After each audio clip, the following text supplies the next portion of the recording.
Golden Week is coming up, and we have our Periscope up looking to the future in this MetPod radio and video report for Wednesday, April 21st, 2010, right here on 76.1 Inter FM. Today, we're checking in with our MetPod navigators, Sarah Cortina and Lauren Shannon, and you ladies have been scanning the Metropolis magazine pages looking for things to do.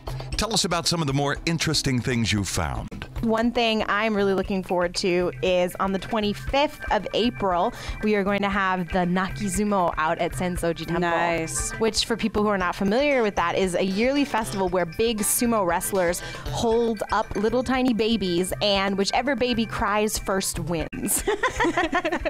I think I can handle that. It's the most adorable sight ever. And I think if they both cry, it's whoever cries the loudest. There you go. Is the winner. But so you have these giant sumo wrestlers holding up these little tiny babies, and one of them is just screaming his head off. Awesome. All right, and also coming up in the future, we have a whole bunch of fairs. We're in the season of the International School Food Fairs. That's right. Which happen all throughout Golden Week in If Yokohama. you've never been to these, you've got to go to one, listeners. It's fantastic. Because there's always great food. It's just a great way to spend an afternoon. Exactly. And this being international schools, it means that you have people who are natives of all of these different countries all cooking the food that they grew up with. And usually there's killer raffles. It's like if you want to get good prizes, go to something for an international school, because they do these great raffles for charity. And they always have 2 tickets on Virgin Atlantic, or, just crazy stuff. It's because all the kids' parents own Virgin Atlantic, so they can No, I think that's part of it. But it's also because it's good charities. They do it every year, so they've got a committee working on. True. But there's always great prizes. It's usually cheap raffle tickets, great prizes, great food,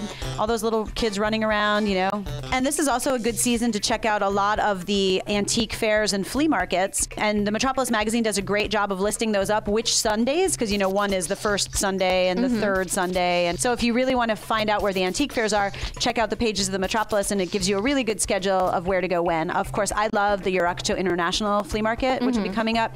And the Togo Shrine one is getting a little better. It got quite small for a while in Harajuku, but it's getting bigger again. Yeah, well, and I actually this past weekend was down out in front of the United Nations University, which is it's right across the street from farmers market. Yeah, on Sunday mornings. I don't know if it's Saturdays and Sundays. It's Saturdays and Sundays. It is. So both mornings they have a really fantastic farmers market. Yum.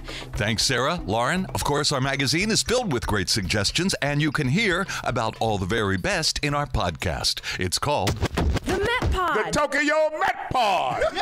Radio report.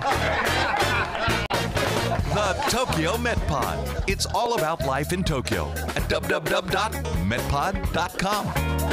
Come get some of this. And join us every morning for the MetPod Radio Report. I'm Kamasami Kong on 76.1 76.1 Inter FM.